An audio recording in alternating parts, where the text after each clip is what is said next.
Section में हम लोग महसूस किया कि आप लोगों को कुछ फैक्चुअल बातें, तथ्यात्मक जानकारी कुछ दे दी जाए ताकि अनावश्यक जो संशय और अनावश्यक कन्फ्यूजन जो हो रहा है लोगों के मन में वो दूर हो सके।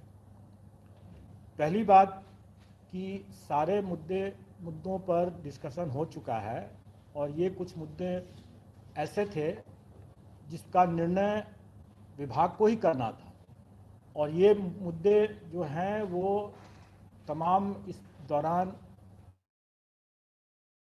अभ्यर्थियों के द्वारा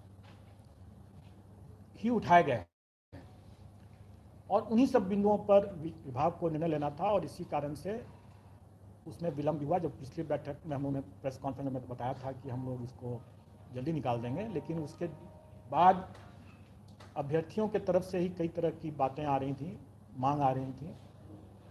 उसमें एक बहुत महत्वपूर्ण मांग यह था कि जो अपियरिंग कैंडिडेट्स हैं, खास करके प्रशिक्षण डीएलएड का जैसे है, उसके लोगों की मांग थी कि हमको भी मौका मिले।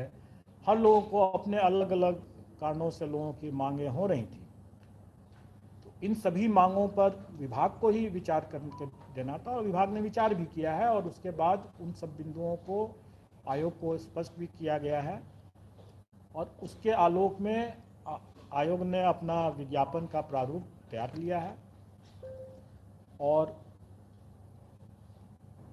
अधिक से अधिक कल तक जो है ये हम लोग प्रेस में भेज देंगे। उसके बाद वो हो सकता है आज भी चला जाए, हो सकता है कल चला जाए, लेकिन ये इस महीने के अंत में तो आप निश्चित रूप से मान के चलें कि 1 जून का जब सुबह में आप लोग देखेंगे तो जरूर उस समय तक आप लोगों को जानकारी रहेगी। कुछ बातों का मैं खुलासा कर दूं कि जो परिवर्तन जो कुछ हुए हैं कुछ अभ्यर्थियों की मांग को देखते हुए, वो मैं कुछ चीज़ों की जानकारी दे देता हूँ। एक की जो सिलेबस के संबंध में जो बार बार लोगों की चर्चा होती रही है कि सिलेबस का विस्तार किया जाए, तो सिलेबस का विस्तार करने की कोई आवश्यकता नहीं है, लेकिन एक चीज़ हम लोगों ने जरूर स्पष्ट आउट कर दिया है कि प्राथमिक विद्यालय के अध्यापकों के लिए विद्यालयों में जो पाठ्यक्रम है वो एनसीईआरटी के पाठ्यक्रम का जो है वही है, इसलिए वो उसी से गाइडेड होगा और वही है।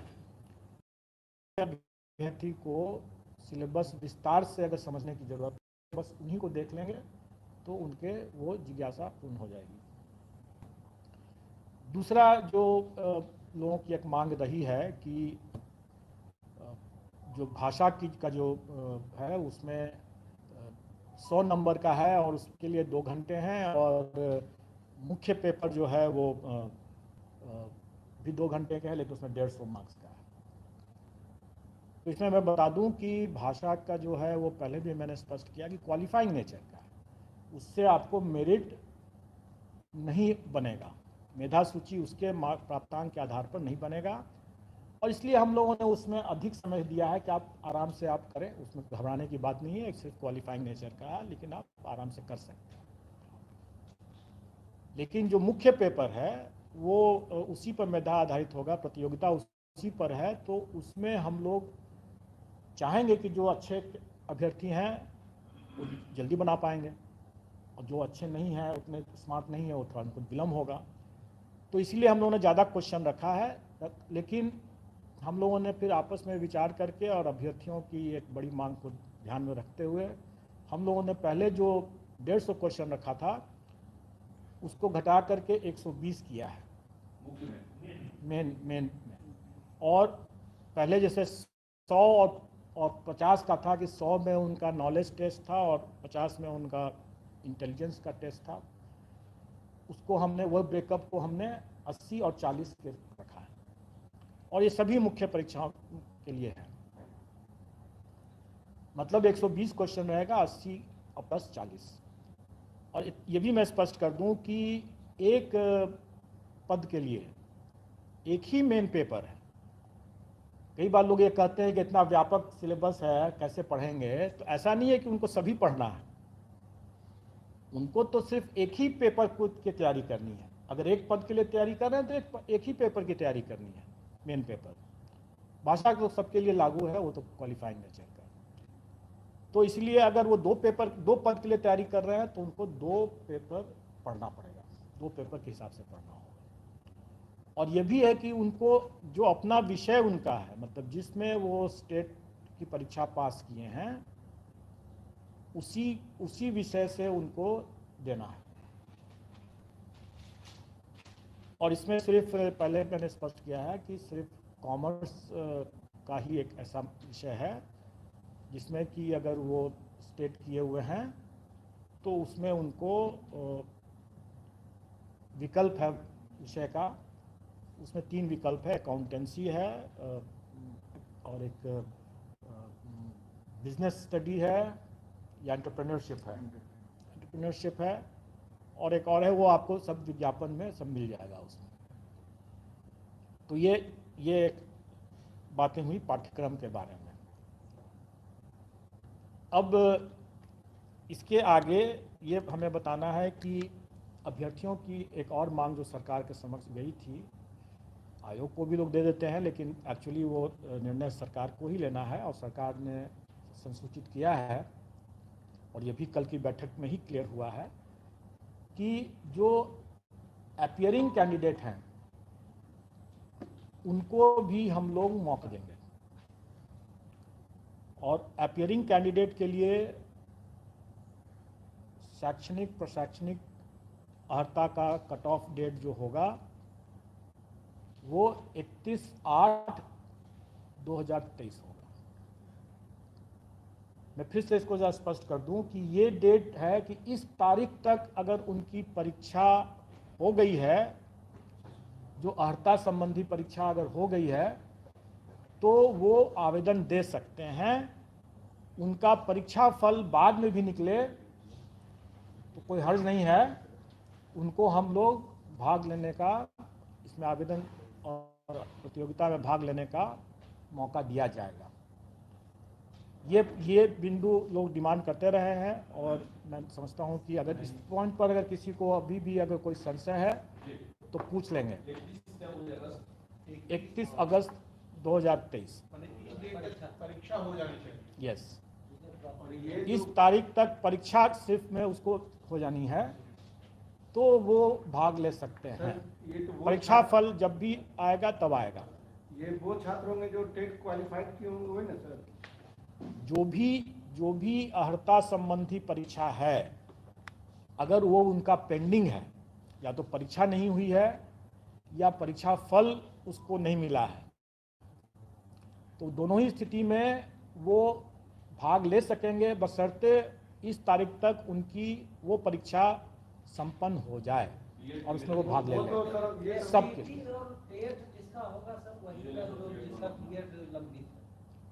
कई कॉम्बिनेशन हो सकते हैं, उसको आप उस कॉम्बिनेशन की बात आप मत सोचें, अभी करें। कुछ के लिए कुछ लागू होगा, कुछ के लिए कुछ और लागू होगा, कुछ की कुछ और बातें होंगी। मैंने आपको एक विस्तार से ये बता दिया कि जो भी अर्हता संबंधी परीक्षा उनको देनी है, अगर वो परीक्षा 31/8/2023 तक संपन्न हो जा रही है या अगर पहले संपन्न हो चुका है और उसका परीक्षा फल अभी नहीं हुआ है तो भी वो दे सकते हैं, और परीक्षा फल उनको बाद में निकलता है तो भी वो दे सकते हैं, क्योंकि हम लोग जब उनका डॉक्यूमेंट वेरिफिकेशन के लिए, जब उसके कागजातों के प्रमाण पत्रों के सत्यापन के लिए जब उनको आमंत्रित करेंगे, तब उस समय उन्हें उस परीक्षा में का एडमिट कार्ड, जिसमें कि वो कह रहे थे कि हम 31 अगस्त तक अपीयर हो रहे हैं, उसका एडमिट कार्ड दिखाना होगा और फिर उस समय उसका परीक्षा फल भी दिखाना होगा जब हम डॉक्यूमेंट वेरिफिकेशन के लिए उनको बुलाएंगे। सर यहाँ पे एक सवाल है, ये जो आप 31/8 का ये रख रहे हैं बीएड वाले छात्रों, बीएड या डीएलएड का, वो बच्चे जो सेंट्रल गवर्नमेंट का सीटेट क्वालिफाइड होता है उसके लिए सिर्फ है या फिर सभी बीएड के लिए? मैंने क्या कहा? मैंने कहा कि अर्हता संबंधी कोई भी परीक्षा उनको, लेकिन ये नहीं हो सकता है कि अगर इस कट ऑफ डेट के बाद वाली परीक्षा में भी अगर वो बाद में अगर कोई परीक्षा होने जा रही है, अगले साल कोई परीक्षा होने जा रही है, तो आज झूठा डिक्लेरेशन दे करके वो अपीयर हो जाएं, वैसा नहीं होगा। क्योंकि उसके लिए हम लोग और भी उसको वचनबद्धता लेंगे और अगर उसमें अगर वो पाते हैं कि नहीं उसने एडमिट कार्ड उसके पास में नहीं है उस तरह की परीक्षा का, तो फिर हम लोग उसको ब्लैक लिस्ट वगैरह करने की, गलत बयानी के लिए ब्लैक लिस्ट करने की बात करेंगे। जो परीक्षा 31/8/2023 तक संभावित है, वैसे ही मामलों में, और उनका अगर उसमें कोई परीक्षा अगर रुका हुआ है या परीक्षा फल रुका हुआ है तो वो अप्लाई कर सकते हैं। उसमें सर इसका जो सवाल था, इसका सवाल ये था कि बीएड या सीटेट, जो सीटेट मान लीजिए कि सीटेट भी लंबित है, 31 अगस्त तक हो गया सीटेट, तो वो भी अप्लाई कर सकते हैं। एग्जैक्टली कर सकते हैं। मैं तो कहा ना कि हर तरह की वो परीक्षा में वो दे सकते हैं, बशर्ते कि वो परीक्षा आयोजित तो हो। अगर मान लीजिए उसने अभी तक न सीटेट किया है, न बीटेट किया है, न एसटीईटी किया है और न ही ग्रेजुएशन किया है, और फिर भी वो आकर के कह रहा है कि हमको संभावित है सारी परीक्षाएं एक साथ हो, इसी बीच में तो अगर वो अगर हो जाता है सो फॉर सो गुड, उसका लक।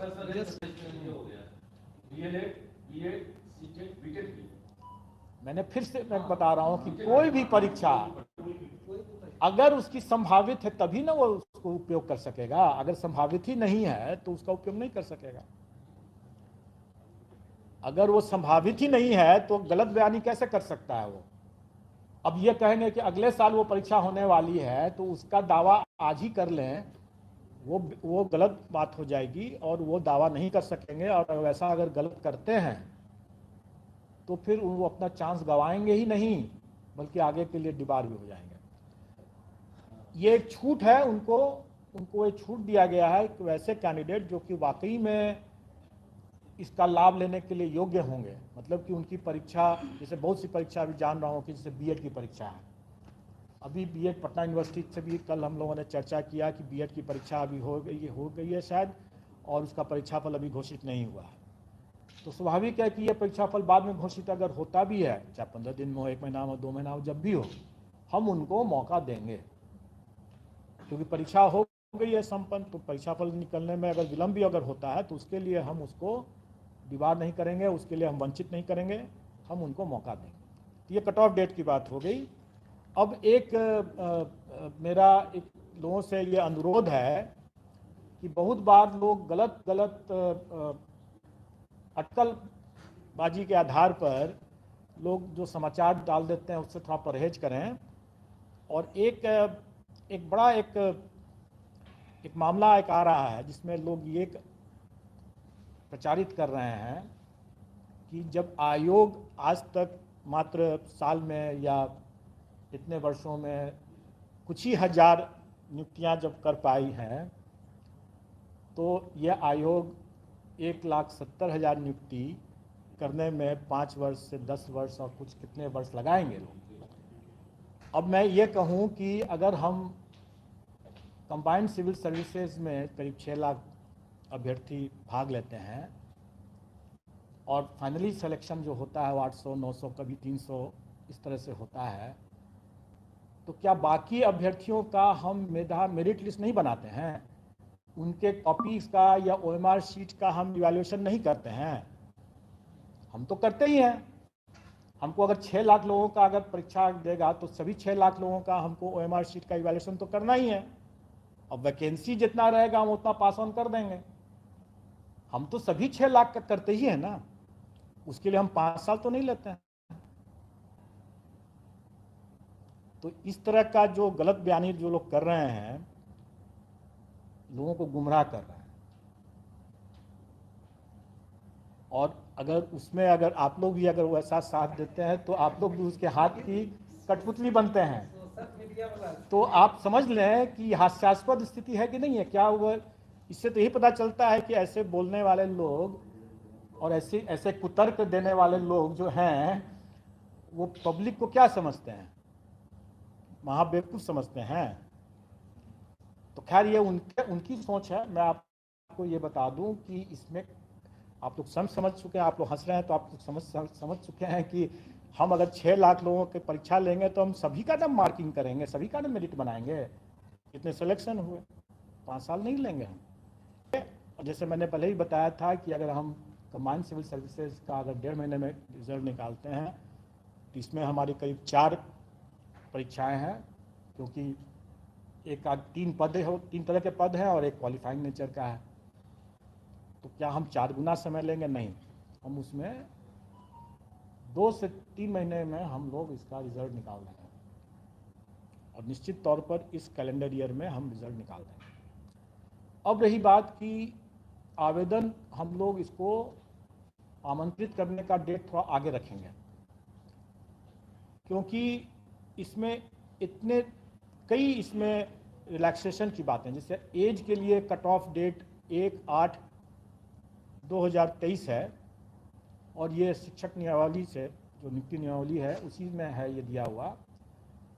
न्यूनतम और अधिकतम दोनों के लिए यही कट ऑफ डेट है, लेकिन इसके बाद इसमें अलग अलग श्रेणी के लिए अलग अलग मामलों में इसमें कट ऑफ डेट के बाद रिलैक्सेशन भी अलग अलग है।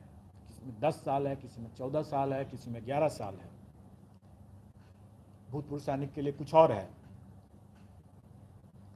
तो इसमें कई ऐसे हैं जिसको लेकर के हमें अपने आवेदन, ऑनलाइन आवेदन, क्योंकि हम ऑनलाइन ही लेंगे, इसमें ऑनलाइन आवेदन को तैयार करने में हम लोग को समय लगेगा उसके लिए। लेकिन हम ये भी कह रहे हैं कि जो अभ्यर्थी इसमें आवेदन देंगे ऑनलाइन और जिनका परीक्षा फल निकला हुआ है और बाकी जो प्रमाण पत्र, जैसे उनको अपने आरक्षण संबंधी जो प्रमाण पत्र हैं, EWS संबंधी प्रमाण पत्र हैं, डोमिसाइल संबंधी प्रमाण पत्र हैं, उनको वो आवेदन के साथ अटैच करना अनिवार्य है।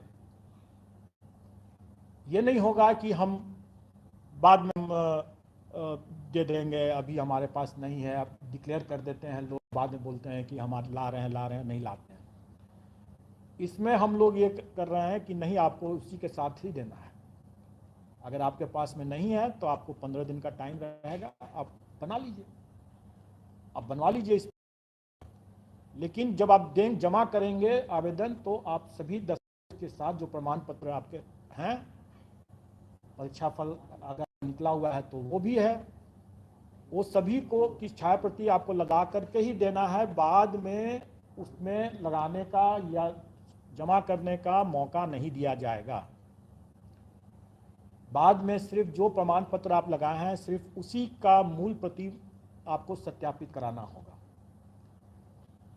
हम लोग प्राय देखते हैं कि EWS के मामले में खास करके, या क्रीमी लेयर का सर्टिफिकेट लेकर के जो आते हैं, पहले डिक्लेयर कर देते हैं, या फ्रीडम फाइटर का जैसे लेकर के आते हैं, डिक्लेयर कर देते हैं और बाद में बोलते हैं कि नहीं मिला, हमको सर्टिफिकेट नहीं मिला, और बाद में अपना दावा को विड्रॉ करते हैं। तो ऐसी बात की गुंजाइश नहीं होगी। अगर आपके पास में सर्टिफिकेट नहीं है तो काइंडली आप न वैसी दावा करें। और अगर आपका एक साल बाद तो हम नहीं मांगते हैं ना, हम तो पूरे प्रक्रिया में एक साल थोड़ी लेंगे। हम अभी हम इसकी बात करें, एक साल का हम समय नहीं लेने वाले हैं। आपका आवेदन के समय में आपके पास में जो भी सर्टिफिकेट होगा, आपके पास में जो भी सर्टिफिकेट होगा, आप तभी आप अप्लाई करें। जो आप दावा कर रहे हैं उसका सर्टिफिकेट आपके पास में होना चाहिए। आपके पास में अगर परीक्षा फल नहीं है तो स्वाभाविक है कि आप उसका दावा नहीं कर सकते हैं। तब आपको आपके पास संभावित जो परीक्षा होने वाली है, या आप ये घोषणा आपको देना होगा कि अगर आपने परीक्षा दे दिया है और आपके पास में सर्टिफिकेट अभी नहीं मिला है, प्रमाण पत्र, तो आपको ये अंडरटेकिंग देना होगा कि आपने परीक्षा दे दिया है या परीक्षा होने वाली है और आप उसमें देने वाले हैं, और आप समय पर आप जो मांगा जाएगा तो सत्यापन के समय में आप मूल दस्तावेज दे पाएंगे, अन्यथा आपकी पात्रता नहीं मानी जाएगी, स्वीकार नहीं की जाएगी। ये चीज़ उनको देना होगा अंडरटेकिंग।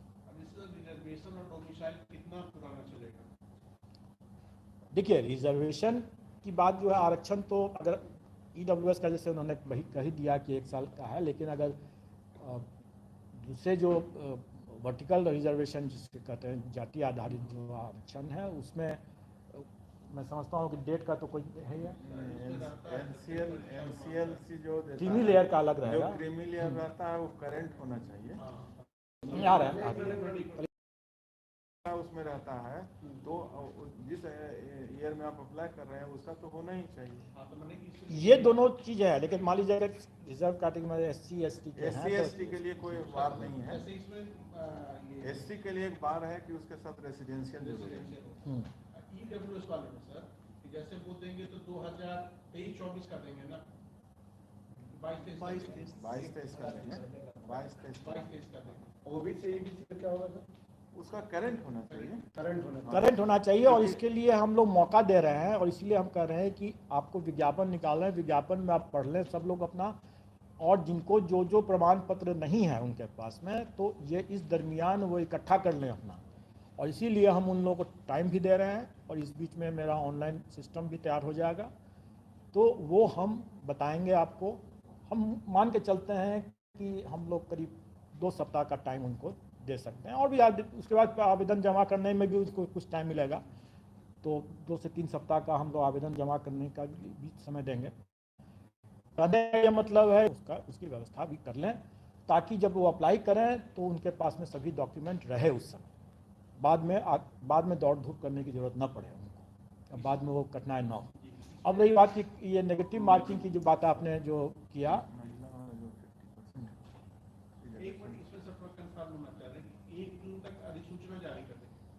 हाँ उसके पहले ही हो जाएगा। और रजिस्ट्रेशन जो है इसके 2 सप्ताह के बाद 15 दिन हम ऑनलाइन देखिए रजिस्ट्रेशन और आवेदन हम लोग पहले जो अलग अलग तिथि पर करते थे वो हम लोग अलग अलग तिथि पर नहीं करेंगे, एक ही साथ करेंगे। तो ये 15 जून हाँ उसके आसपास। तब तक लोग भी अपनी तैयारी कर लें, हम भी अपनी तैयारी करेंगे, और अभ्यर्थी भी अपनी तैयारी कर लें, आप प्रमाण पत्र सब इकट्ठा कर लें। अब रही बात की एक और पॉइंट है आरक्षण से ही संबंधित, कि नियमावली में ही दिया हुआ है कि महिलाओं के लिए जो प्राथमिक विद्यालय के मामले में प्राइमरी स्कूल में वो 50% आरक्षण है महिलाओं के लिए, और उसका वैसे भी पूरा जो ब्रेकअप है, जो पद की जो व्यक्ति के रोस्टर वाइज मतलब आरक्षण कोटिवार, वो भी हम लोग वेबसाइट पर डाल देंगे, और उसमें लोग देख सकते हैं कि किस विषय में किस किस कैटेगरी आरक्षण कोटिवार सब देख सकेंगे उसमें।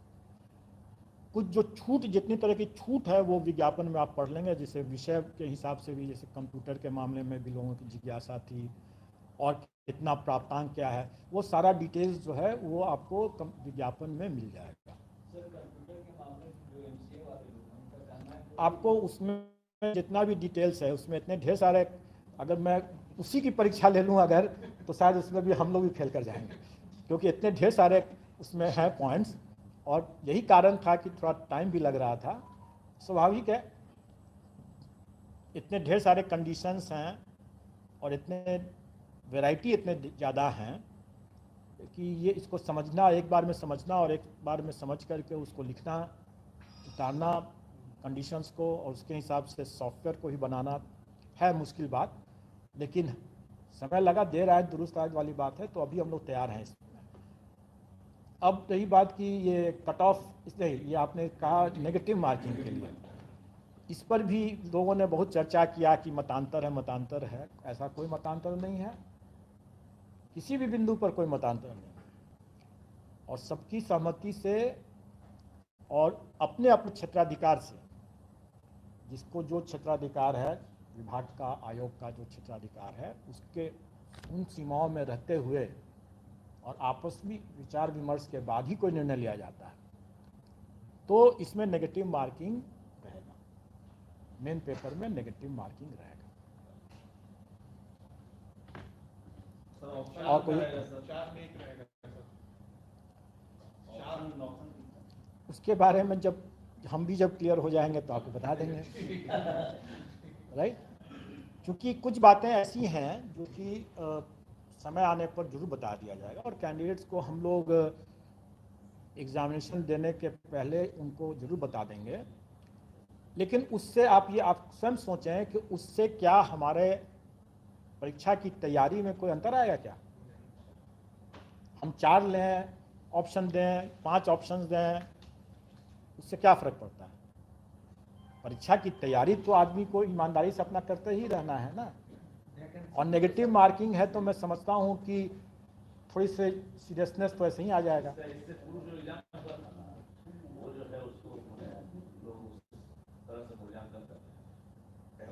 परीक्षा जो हुई थी, निगेटिव का परिणाम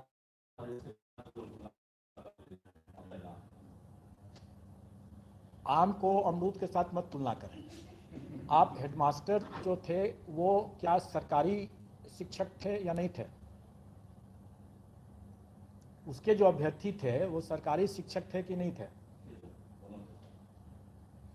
और वर्तमान के जो इस मामले में जो अभ्यर्थी हैं वो सरकारी हैं कि नहीं हैं? तो आम और अमरूद को आप कैसे आप बराबर करके चलते हैं? अब जिसको भी आप आम समझिए, जिसको भी अमरूद समझिए, लेकिन आप अपनी विवेक से अपना इस्तेमाल कर सकते हैं। उसकी तुलना और उसमें अभ्यर्थियों के तैयारी की तुलना इससे मत करें। ये भिन्न परीक्षा है, वो भिन्न परीक्षा थी, उसके भिन्न अभ्यर्थी थे, उनका बैकग्राउंड डिफरेंट था, उनका स्टेटस डिफरेंट था, इनका स्टेटस डिफरेंट है, इनका बैकग्राउंड डिफरेंट है। ठीक है? इसमें सर तो दोनों तो एक ही साथ जैसे नियोजित शिक्षक है और जो लेकिन सरकारी कोई नहीं है अभी। सर एक प्रश्न था सर, केवल सर बिहार के लोगों के लिए ही है? यस। तो सर जो नियोजित में सर दूसरे राज्य के हैं उनका क्या होगा, वो परीक्षा में बैठ सकते हैं कि नहीं? ये नियमावली में आपको सरकार से ही पूछना चाहिए, क्योंकि नियमावली के बारे में कोई भी बातें जो हैं कि उनका क्या होगा नहीं होगा, क्या नहीं होगा, इसके बारे में हमारा अधिकार क्षेत्र नहीं है बताने के लिए। हम सिर्फ नहीं कह सकते हैं कि नियमावली में जो प्रावधान दिया हुआ है उसमें भारत का नागरिक और बिहार का स्थायी निवासी होना चाहिए, वही परीक्षा में सम्मिलित हो सकता है। इसी से कंफ्यूजन भी हुआ और 3 वर्ष एक 70 वाला नियोजित अपने सीट पर रहेंगे, अभ्यर्थी की सीट पर कुछ अलग सर क्वालिफाइंग का भी बात चल रहा था सर नियोजित को लेकर सर। मैं नहीं जानता हूँ, और फिर मैं कहूँगा कि अटकलबाजी पर कोई न्यूज़ न चलाएं। सबसे अच्छी बात होगी कि जो विषय सरकार से संबंधित है वो सरकार से पूछें। जो विषय हमें तो 1,70,000 समथिंग का हमें जो अधियाचना प्राप्त हुई है, हम उसके आलोक में अपनी बात बता रहे हैं। अब ये उसमें नियोजित शिक्षक का पद है नहीं है, उसको क्या किया गया है, इसके बारे में तो आप सरकार ही बता सकती है, हम नहीं जानते हैं और हमें जानना भी नहीं है। जाति प्रमाण के साथ साथ आवासीय भी जरूरी होगा, समझ होगा। स्वाभाविक है, अगर हमें स्थायी निवासी लेना है बिहार का, तो हमको उसका आवासीय जो है प्रमाण पत्र की आवश्यकता पड़ती ही है और पड़ेगी। अब जैसे कोई व्यक्ति रेंट में रहता है तो उसका जो अगर ये यहाँ बनेगा वो अस्थायी बनता है। हमें स्थायी निवासी चाहिए। तो बन जाता है स्थायी निवासी का। पिछली जो परीक्षाएं हुई है उसमें बिहार राज्य की जो महिला उम्मीदवार है उनको कुछ खास पात्रता परीक्षा उसमें परसेंटेज का छूट दिया है जनरल में, उसको कैरी करेंगे या? देखिए, मैंने आपको क्या कहा कि इतने ढेर सारे उसमें छूट के कंडीशंस हैं, एज में है, जो अपनी जो प्राप्तांक है उनकी परीक्षाओं में उसमें है, सबके लिए अलग अलग है, और उसमें फिर छूट भी है। इस पूरे चीज़ों को एक बारगी अगर आपसे पूछा जाए तो कोई नहीं बता सकेगा। बेहतर होगा कि विज्ञापन में हम लोग उन सारे पॉइंट्स को डाल रहे हैं, उसको आप पढ़ें और समझें, और उसके हिसाब से फिर अपना निर्णय लें कि क्या है क्या नहीं है। एक और एग्जाम की तारीख जो आपने टेंटेटिव बताया उसमें कोई फेरबदल परिवर्तन? अभी टेंटेटिव है। टेंटेटिव वर्ड का मतलब क्या होता है? अनुमानित है, संभावित है, अभी अस्थायी रूप से वो तय किया हुआ है। लेकिन अगर आप ट्रैक रिकॉर्ड देखेंगे अगर आयोग का भी हाल फिलहाल के समय में, तो आप समझ लें कि यह टेंटेटिव जो चीज़ है यही अस्थायी है कि स्थायी है, ये आप स्वयं निर्णय ले लें। ये हमारे हिसाब से तो अभी हमारे लिए तो वही स्थायी है। और इसका कारण इसलिए हम लोगों ने उसको पहले घोषित कर दिया, और पाठ्यक्रम भी हम लोगों ने पहले घोषित कर दिया, क्योंकि अभ्यर्थी उनको पर्याप्त समय मिल सके और वो अपने पढ़ाई पर ध्यान दें, अपनी तैयारी पर ध्यान दें, और इधर उधर के अफवाह पर ध्यान न दें। मुझे आप लोग से भी बार बार अनुरोध है कि ऐसे कुतर्क जो अभी मैंने जिसकी चर्चा किया और कुछ और भी जो अनावश्यक, अरे हमारे और विभाग के बीच में मतांतर नहीं है, आप लोग शायद चाहते हो ऐसा, तो अब दूसरी बात है, लेकिन हमारे विभाग के बीच में कोई मतांतर नहीं है। लेकिन आप कल या परसों जब विज्ञापन आपको जब देखने को मिलेगा तो आप स्वयं समझ जाएंगे कि इतने ढेर सारे कंडीशंस को देख करके उसमें जो माइंड अप्लाई करना होता है, कितने बिंदुवार उसको जो समझना होता है, उसको डिटेल्स को बिना समझे हुए, उसका इंट्रिकेसीज को बिना समझे हुए उसको तैयार नहीं किया जा सकता है। इसलिए ये चीज़ स्वाभाविक तौर पर इतना भारी भरकम है, इतना इसमें काफ़ी इफ्स एंड बट्स हैं, उसको समझ करके तैयार करने में समय लगना स्वाभाविक है, और अब वो समय आ चुका है, हम लोग कर रहे हैं। एक और बिंदु को थोड़ा स्पष्ट होना चाह रहे हैं सर, STET वाले बोले कि 20 विषय में उत्तीर्ण है, उसी सब्जेक्ट में वो शामिल हो। जैसे अगर हम मैथ जैसे है, मैथ पेपर दिए थे तो हम मैथ विषय में ही सिलेक्ट होंगे, उसी की परीक्षा में हम शामिल होंगे, यही है ना? अगर STET आपने, एक और मैं इसको थोड़ा सा और खुलासा कर दूँ, वैसे कल या परसों विज्ञापन में आप लोग देख मिल जाएगा। STET पेपर 1 जो है वो हाई स्कूल के लिए है, और पेपर 2 जो है वो हायर सेकेंडरी के लिए है। पेपर 1 में अगर हमने मैथ्स लेकर के दिया है तो हम हाई स्कूल के लिए हम मैथ्स में ही हम अप्लाई कर सकते हैं, दूसरे में नहीं कर सकेंगे। और अगर पेपर 2 में हमने किसी और विषय में दिया है तो फिर हम हायर सेकेंडरी में, मान लीजिए फिजिक्स में दिया है तो हम हायर सेकेंडरी में फिजिक्स में ही कर सकेंगे, ठीक है, इंटरचेंज नहीं कर सकते।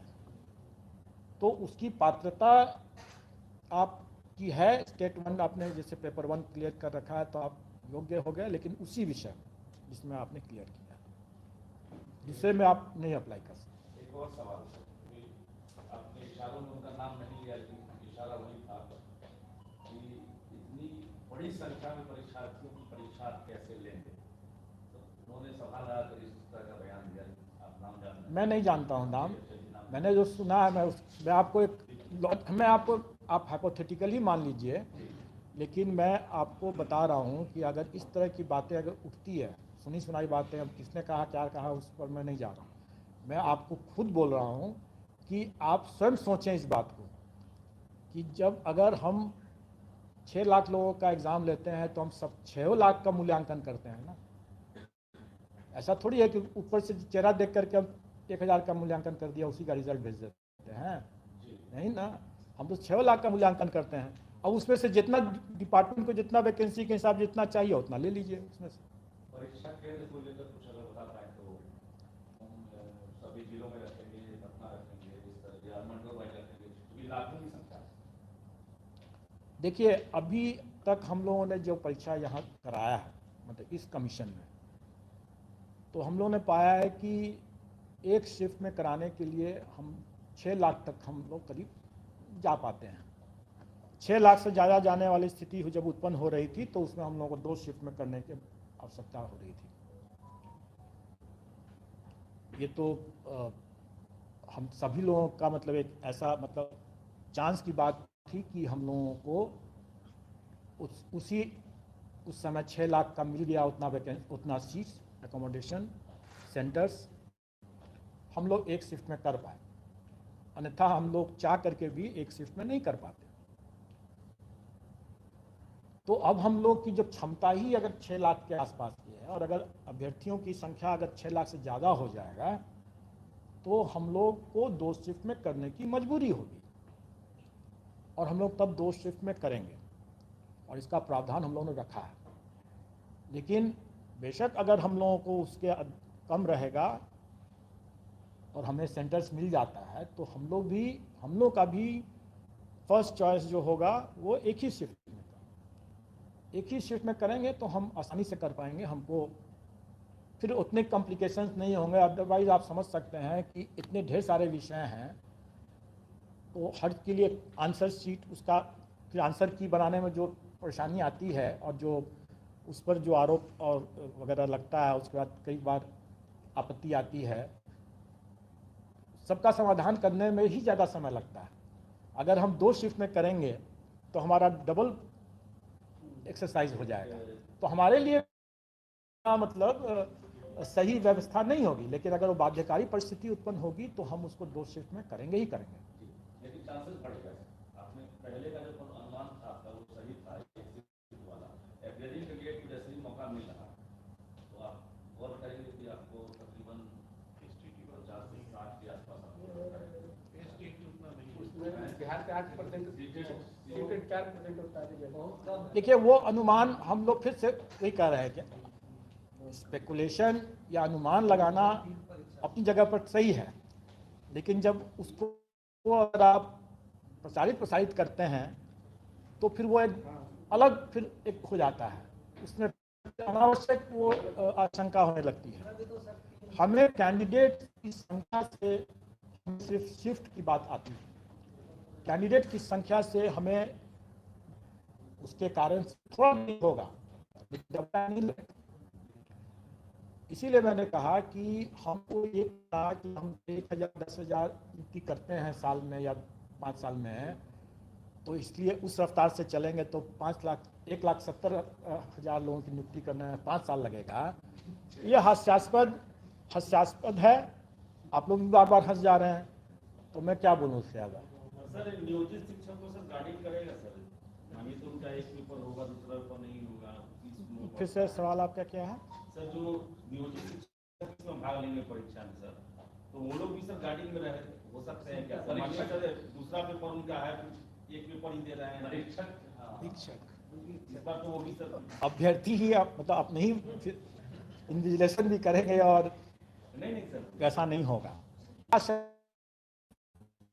वो निराधार है, उसको ऐसे ही मतलब स्वाभाविक बात है कि हम कैंडिडेट्स को इससे ही इन्विजिलेशन कराएं।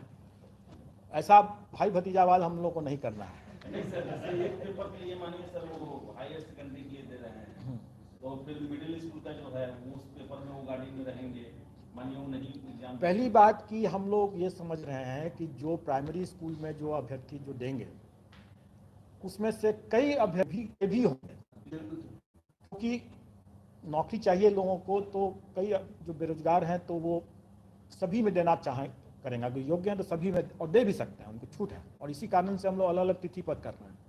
स्वाभाविक है कि कैंडिडेट्स को हम इन्विजिलेशन के लिए तो बिल्कुल नहीं लगाएंगे, कभी भी नहीं लग ऐसा हो सकता है। मतलब ये क्लियर हो गया बिहार के नियोजित टीचर शिक्षक और परीक्षक जो अभ्यर्थी होंगे, अभ्यर्थी कैटेगरी के लिए आ सकते हैं, वो कभी भी वो शिक्षक नहीं बनेंगे। और इस पर भी मंथन हो चुका है। अब सब चीज़ का खुलासा मैं नहीं कर सकता हूँ, लेकिन मंथन इस पर हो चुका है और हम लोग की इतनी क्षमता है कि हम लोग, और ये क्षमता भी हमें फिर से शिक्षा विभाग से ही मिलेगा या दूसरे विभाग से मिलेगा। कॉलेजेस भी तो हैं शिक्षा विभाग के अधीन में।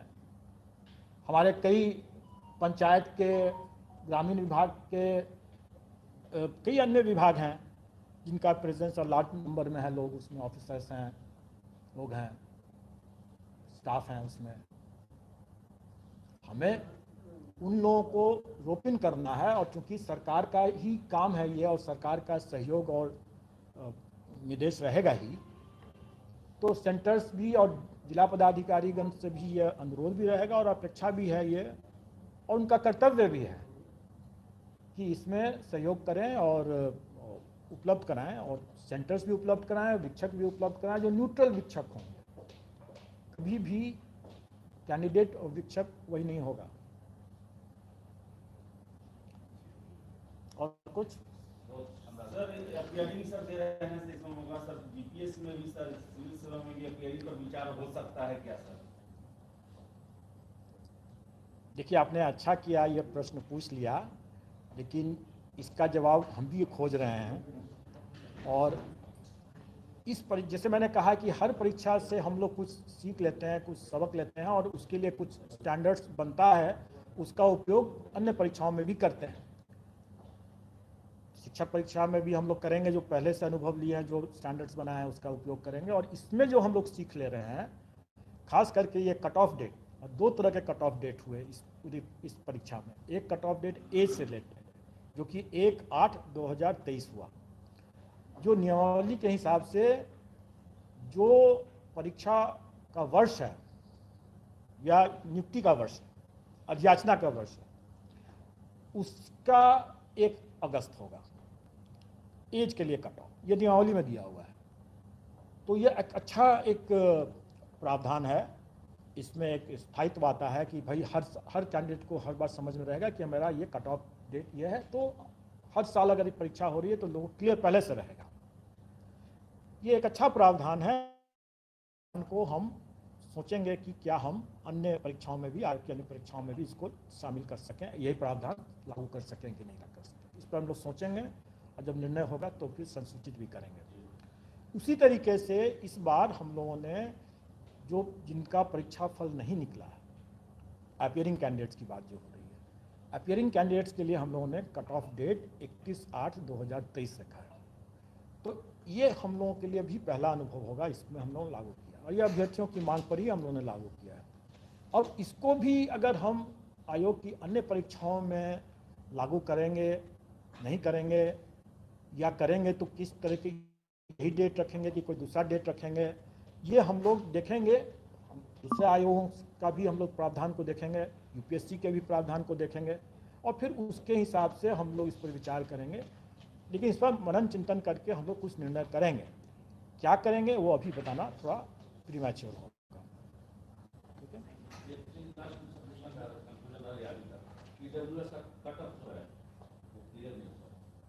कौन सा कट ऑफ, किस चीज़ का कट ऑफ? आरक्षण से संबंधित?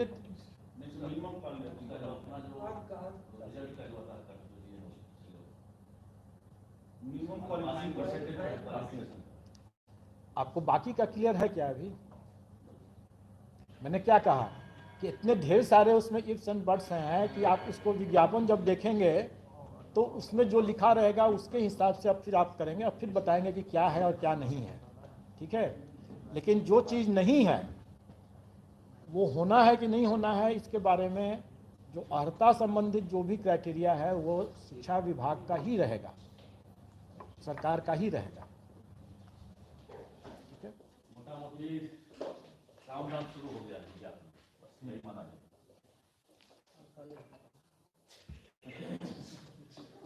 मोटा मोटी यह है कि आप लोग कृपा करके अफवाह नहीं में फैलाने में शामिल न हो।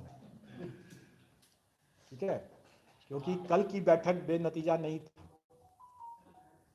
कल की बैठक का ही सारा नतीजा तो आज है। ये बेनतीजा चलाने वाला जो ज्यादा सवाल पूछ रहा है क्या सर? आप लोग देखिए, बहुत बहुत धन्यवाद।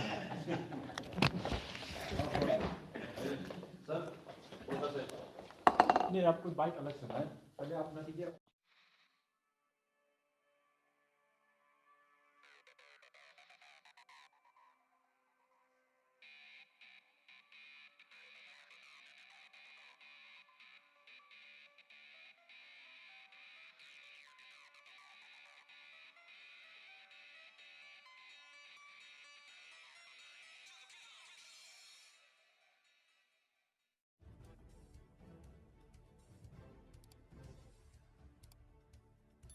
सब्सक्राइब कीजिए हिंदी क्लब को, दबाइए इस बेल आइकॉन को ताकि हमारा वीडियो आपको मिले सबसे पहले। शेयर करें अपने दोस्तों के साथ ताकि वो भी इसका लाभ उठा सके। ये सब बिल्कुल फ्री है।